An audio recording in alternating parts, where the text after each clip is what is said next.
ગિરનાર પર અંબાજી મંદિરના મહંત તનસુખગીરીજીના દેહ વિલય બાદ અંબાજી મંદિરના મહંત પદનો વિવાદ વકર્યો છે.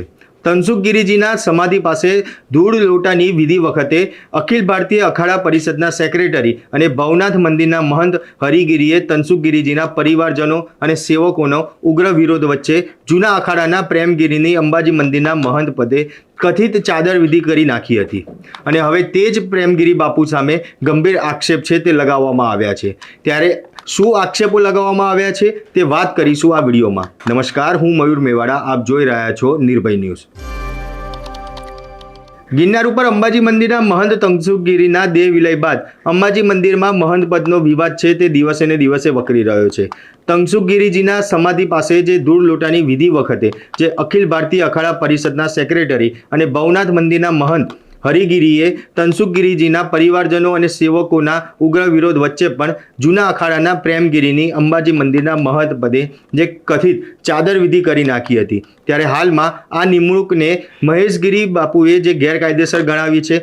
ત્યારે સાથે જ તેમને હરિગીરીએ ભવનાથ મંદિરનું મહંત પદ મેળવવા રૂપિયા આપ્યા હોવાનો અને જૂના અખાડાના લેટરવાળો પત્ર જાહેર કરી જાણે લેટર બોમ્બ ફોડી દીધો હોય તેવું દેખાઈ રહ્યું છે. હરિગીરીએ જે પ્રેમગીરીને તનસુખગીરીજીની સમાધિ પાસે ચાદર વિધિ કરી તેના સગીર શિષ્ય ઉપર પ્રેમગીરીએ સૃષ્ટિ વિરુદ્ધનું કૃત્ય કર્યો હોવાનો આરોપ છે તે પણ લગાવવામાં આવ્યો હતો અને પ્રેમગીરીએ પોતે જ જે આ સૃષ્ટિ વિરુદ્ધનું કૃત્ય કર્યું હોય તેવો વિડીયો છે તે વિડીયો પણ મહેશગીરીએ જાહેર કર્યો હતો અને જે આ આક્ષેપ છે તે આક્ષેપ લગાવ્યા હતા. તો સાથે જ જૂનાગઢના ધારાસભ્ય સંજય કોરડિયાના એક વર્ષ પહેલાં જે હરિગીરીનું ભવનાથ મંદિરનું મહંત પદ ગેરકાયદેસર હોવાનો પત્ર મુખ્યમંત્રી, કલેક્ટર અને ચેરિટી કમિશનરને લખેલા પત્ર પણ જાહેર કર્યા હતા.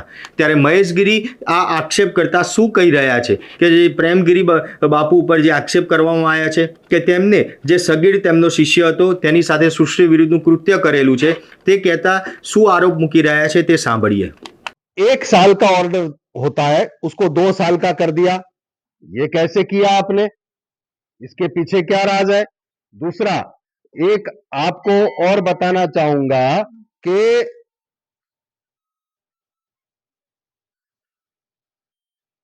अभी जो कलेक्टर साहब है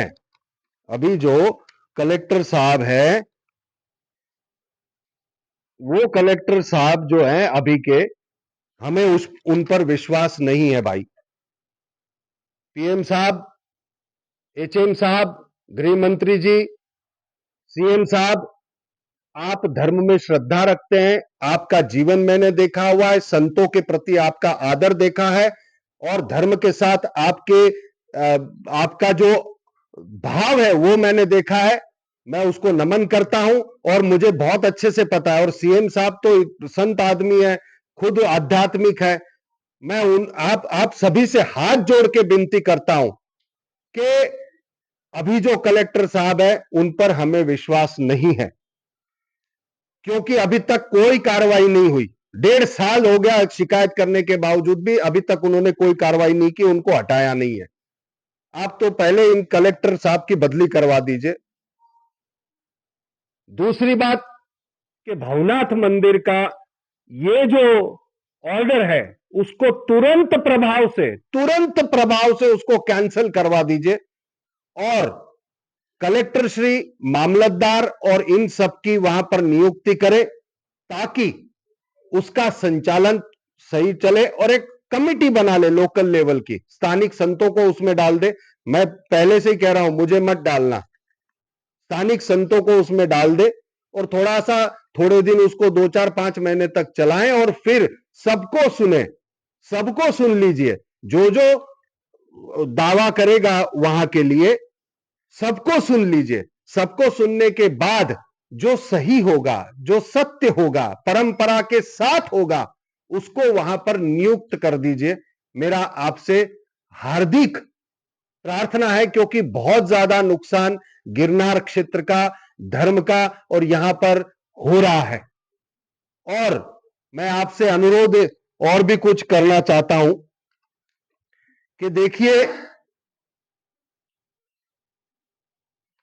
बात है, सच्चाई आपको जानना है, बात है, क्योंकि इसके साक्षी कई लोग हैं और वो बताएंगे. पर अभी मैं बिना प्रूफ के बात कभी करता नहीं. पर उड़ती उड़ती बातें हैं, तो आपको थोड़ी समझनी चाहिए और उसकी तलाश करनी चाहिए, तहकीकात करनी चाहिए। प्रेमगिरी महाराज के ऊपर आप वीडियो देख लीजिए, अभी मैं आपको दिखाता हूं ये क्या है, क्योंकि सच्चाई मुझे पूरी नहीं पता, पर जिसके साथ हुआ है वो स्वयं बोल रहा है, तो ये क्या है सच, मुझे लगता है कि आपको इसके बारे में जानना चाहिए। इस सच्चाई को जानेंगे तो अच्छा रहेगा। जो प्रेमगिरी महाराज जी है, जून जूना अखाड़े के सेक्रेटरी है, उन्होंने मेरे को शिष्य बनाया था। जो मैं पहले गोपालगिरी महाराज जी के पास रहता था, उनके गुजरने के बाद उन्होंने भंडारा वंडारा करने के बाद मेरे को कहा था पढ़ाई लिखाई करवाएंगे तुम्हारी, अखाड़े में ले जाते हैं। तो उन्होंने कहा ठीक है। हमने कहा गुरुजी कोई नहीं है, हमारा गुरुजी थे वो भी गुजर गए। तो वो हमें ले गए अखाड़े पे, फिर उसके बाद मुंडन उंडन करवाया, जैसे करते हैं शिष्य बनाया जाता है। उन्होंने शिष्य वैसे बनाई, फिर रहने लगे। 4 साल पुरानी बात है। तो उसके बाद 1 साल तो मैं वहां रहने लगा अखाड़े में। उन्होंने फिर उसके बाद जैसे गुरु होते हैं वैसे चला चलते हैं, वैसे हम भी चलने लगे। तो फिर एक दिन की बात है, एक दिन उन्होंने कहने लगे जा बच्चा तेल गरम करके लिया। मैंने बोला ठीक है गुरुजी। मैं गया, तेल गरम करके ले आया। कह रहे जांघों पे लगाओ, मालिश करो, इधर पे पिंडलियों पे लगाओ, पीठ पे लगाओ। ऐसे नहीं करते हमारी, लेट जाओ उल्टे, कपड़े उतार के उल्टा लेट के मालिश करो। मैं नहीं दिखाना चाहता ये, क्योंकि मुझे तकलीफ भी हो रही है ये बताने में। उम्र देख लो इनकी, पॉक्सो एक्ट लगेगा, पॉक्सो। ऐसे आरोप लगे, सच है नहीं है वो परमात्मा जाने, पर जब आरोप लगे ऐसे व्यक्ति की चादर विधि आप वहां से लेकर के आके यहां पर अंबाजी मंदिर, जो 52 शक्तिपीठों में से एक शक्तिपीठ है, वहां पर ऐसे आरोप लगे, ऐसे ऐसे व्यक्तित्वों की आप चादर विधि करते हैं, शर्म आनी चाहिए आपको। तकलीफ होती है धर्म के साथ, यदि सनातन के साथ ऐसा कुछ होता है। क्या मजाक बना करके रखा है जूनागढ़ गिरनार को, फुटबॉल बना करके जो भी आएगा लात मार के चला जाएगा, नहीं होने दूंगा मैं। गिरनार का स्तनपान करके बड़ा हुआ हूं, गिरनार में ही साधु बना बचपन में, गिरनार में बड़ा हुआ। गिरनार के साथ जब भी कुछ अन्याय होगा, गिरनार के साथ जब भी धर्म, गिरनार के क्षेत्र के संतों को परेशान किया जाएगा, गिरनार के धर्म के साथ कुछ होगा, तो महेशगिरी दीवार बन के खड़ा रहेगा, ये तय है। मैं बार बार कह चुका हूं, शर्म आती है मुझे ये सब कहने में। थोड़ा तो ध्यान दीजिए कि क्या चल रहा है, धर्म के अंदर क्या चल रहा है, धर्म के साथ क्या हो रहा है, कृपा कीजिए। मैं आचार्य जो है हमारे अवधेशानंद गिरी जी महाराज, उनको कहना चाहूंगा, पीएम साहब को कहना चाहूंगा, गृह मंत्री अमित शाह जी, नरेंद्र मोदी जी, पीएम साहब और सीएम साहब भूपेंद्र पटेल जी, अवधेशानंद गिरी जी, मैं सबको हाथ जोड़ के विनती करता हूं, ये सब बंद करवा दीजिए। मुझे ये करते हुए अच्छा नहीं लग रहा है, मैं ये रोकना चाहता हूं, पर अब ये बहुत ज्यादा आगे बढ़ रहा है, मैं ये रोकना चाहता हूं। मैं इसलिए कहना चाहता हूं कि तुरंत प्रभाव से इनको बाहर निकालिए यहां से, तुरंत प्रभाव से। अभी होता है तो अभी निकालिए। मैं 1 तारीख तक का वक्त देता हूं, क्योंकि मेरा गिरनार जो है वो खराब हो रहा है, यहां पर ये गंदगी हो रही है, यहां पर ये अधिकारी, ये दोषी, ये सब मिलकर के एक दूसरे के साथ जो यहां रोटियां सेक रहे, मेरे गिरनार में गंदगी हो रही है, तो इसको बंद करना है। 1 तारीख, ये आने वाली 1 तारीख तक अगर ये भवनाथ मंदिर का ऑर्डर कैंसल नहीं हुआ, उनको यहां से नहीं निकाला गया, तो मैं हजारों की संख्या में धर्म प्रेमी लोगों को और स्थानिक संतों को लेकर के वहां जाऊंगा, उस भवनाथ को खाली करके, कब्जा लेकर के, और कलेक्टर श्री को, जो भी मामलतदार है, उनको सौंपूंगा कि आप पहले इसको अपने हाथ में लीजिए, और हाथ में लेकर के थोड़ा सा अच्छे से शांति से सब देखिए, और फिर जो उपयुक्त होगा, जो सच्चा दावा जिसका होगा, उसको सौंपा जाएगा। पर अगर यह नहीं हुआ, तो आने वाली 1 तारीख को मैं हजारों की संख्या में धर्म प्रेमी जनता को, सनातनियों को लेकर के जाऊंगा और भवनाथ मंदिर को खाली कराऊंगा। मैं ये नहीं करना चाहता हूं। मैं बार बार हाथ जोड़ के विनती करता हूं कि मैं ये नहीं करना चाहता। ये रोज ऐसी प्रेस वार्ता करके सब कुछ नहीं करना चाहता। मैं रोक दूंगा, जैसे ही ऑर्डर कैंसिल होगा मैं रोक दूंगा सब कुछ। ऐसी ऐसी बातें मैंने कहा है कि 4 वर्षों से मैं इकट्ठा कर रहा हूं। अगर दूसरा कोई इकट्ठा ऐसी चीजें करेगा और पढ़ेगा, कोमा में चले जाएगा। ऐसी ऐसी चीजें हैं, मुझे नहीं करना है। पर मैं ये कहना चाहता हूं कि इसको मैं रोकना चाहता हूं। और एक बात, तलेटी में जो साथ में घूमते हैं, साथ में मदद करते हैं, मैं बातें नहीं करना चाहता, लेकिन अगर ये आगे बढ़ता रहा तो कौन जेल में गया था, किसके ऊपर बलात्कार के आरोप लगे थे, जूनागढ़ तलेटी में पता भी नहीं है कि जूनागढ़ के साधु जेल में रह के आए हैं। मैं सब बाहर निकालूंगा, सब कुछ है मेरे पास, पहले ही बोल रहा हूं मैं। किसके ऊपर एफआईआर हुई है, कौन दोषी है, क्या है, किसने किसकी जमीन हड़पी है।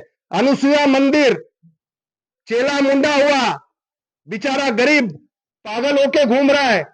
व्हील हुआ, जिस चेले ने अपने गुरु का संडास साफ किया, बीमारी में पूरा साथ रहा, उसको भगा दिया संपत्ति के लिए। बेचारा पागल हुआ, घूमा जा रहा है। और रात को रिक्शा चला रहा है, उसको सुबह मुंड दिया। रात को टैक्सी चला रहा है, उसको सुबह मुंड दिया और कब्जा करवा लिया। ऐसे ये भूतनाथ में ही करने जा रहे थे। हमने सब ऐसी कई जगह पर रोका जहां पर हम रोक सकते हैं, पर ऐसा बहुत जगह पर है, भारत में कई जगह पर है। ત્યારે મહંત તનસુખ ગિરીજીના જે દેહ વિલય થયો છે તેને લઈને પણ મહેશ ગિરી બાપુએ ગંભીર આરોપો છે તે મૂકેલા છે. તેમનું કહેવું છે કે જ્યારે બાપુની તબિયત એટલી ખરાબ ન હતી કે તેમનો દેહ વિલય થાય, તેમ છતાં પણ તેમનો આજે દેહ વિલય થયો છે, ત્યારે તેની પણ તપાસ થવી જોઈએ. રાજકોટના જે ડૉક્ટરો છે તેમને પણ આની અંદર ઉલ્લેખ કરવામાં આવ્યો છે. ત્યારે તે કહેતા મહેશ ગિરી વધુમાં શું આક્ષેપ કરી રહ્યા છે તે પણ સાંભળી લઈએ. कहीं कुछ भूल जाए तो 1 मिनट आधे आधे सेकंड का मुझे वक्त। अंबाजी मंदिर का हमारे गुरुजी का, चोटी गुरुजी का जब देहांत हुआ, उनके साथ रहने वाले जो लोग हैं, मैं किसी का नाम नहीं ले रहा, किसी ने सेवा की होगी, स्वार्थ से की, निस्वार्थ से की, थोड़ा सा इसकी भी तलाश कीजिए कि हरिगिरी के पैसे पर किसको टिकट भेजी गई थी घूमने के लिए, बीवी बच्चों को लेकर के घूमने के लिए। हरिगिरी ने किसको, पीर जी के नजदीक रहने वाले को 5 लाख रुपया दिया था और टिकट लेकर के हनीमून पैकेज जो भी मिला था जिसको भी।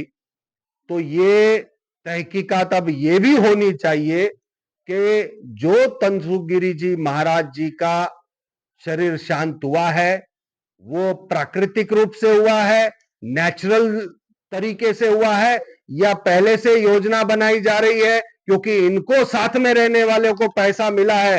तो क्या कोई षड्यंत्र तो नहीं था जिसकी वजह से वो एकदम इस तरह से एकदम स्वस्थ होते हुए भी, हार्ट का प्रॉब्लम था, बाकी तो और कोई प्रॉब्लम नहीं था, फिर इतना अचानक उनको कैसे क्या हो गया। तो मुझे लगता है ये साथ रहने वाले जो लोग हैं इनके ऊपर भी थोड़ा सा वॉच रखा जाए, सब कुछ किया जाए और थोड़ा सा बातचीत इसकी भी होनी चाहिए, क्या वो नेचुरल डेथ थी, प्राकृतिक थी या षड्यंत्र था कोई, ये तहकीकात होनी चाहिए। और जो जो मैंने कहा, मैं आशा करता हूं हमारे प्रधानमंत्री साहब, हमारे गृह मंत्री साहब, हमारे मुख्यमंत्री साहब, जिनमें मुझे दृढ़ आस्था है क्योंकि मैंने उनका जीवन देखा है, वो आध्यात्मिक लोग हैं और उनकी धर्म के प्रति आस्था देखी है, संतों के आशीर्वाद लेने की उनकी भावनाएं देखी है। मैं स्वयं उनको लेकर के गया हूं, संतों को लेकर के गया हूं, तो मैं उनके निजी जीवन को जानता हूं।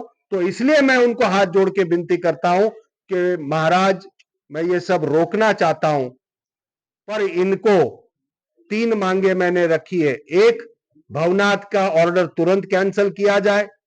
दूसरी मांग मैंने रखी है, अभी जो कलेक्टर है उनकी तुरंत प्रभाव से बदली कर दी जाए या जो कुछ आगे करना है वो किया जाए।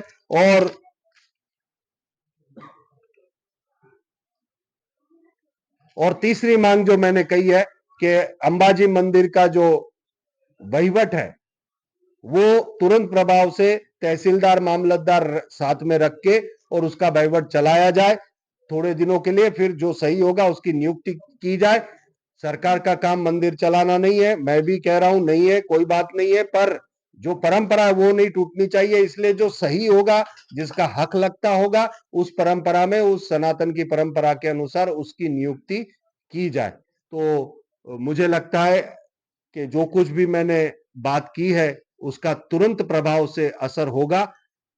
जय गिरनारी, नमो नारायण, जय भूतनाथ। ત્યારે સંતો મહંતો કે એવું કહેવાય કે દુનિયાને સાચી રાહ દેખાડવાનું કામ સંતો મહંતો કરતા હોય છે, પરંતુ આ જ સંતો મહંતો જે ગાદી માટે થઈને અત્યારે લડી રહ્યા છે, એકબીજા ઉપર આક્ષેપ પ્રતિ આક્ષેપ કરી રહ્યા છે, અને જે મહેશગીરી બાપુ છે તેમને પ્રેમગીરી બાપુ ઉપર ખૂબ જ ગંભીર આક્ષેપ છે તે મૂકેલા છે કે જેમાં સગીર શિષ્ય ઉપર જે સૃષ્ટિ વિરુદ્ધનું કૃત્ય કર્યું હોય તેવા આરોપ છે તે મૂકવામાં આવેલા છે। સાથે સાથે જે તનસુખ ગિરીજી બાપુનું જે દેહ વિલય થયો છે તે દેહ વિલયને લઈને પણ અનેક આરોપ છે કે જે મહેશગીરી બાપુ દ્વારા મૂકવામાં આવેલા છે। ત્યારે આ તમામ આરોપને લઈને આપ શું કહેશો તે કોમેન્ટ બોક્સમાં જરૂરથી જણાવજો। તો સાથે જ અમારી નિર્ભય ન્યૂઝ ચેનલને લાઇક, શેર અને સબસ્ક્રાઇબ કરવાનું ભૂલશો નહીં। આભાર।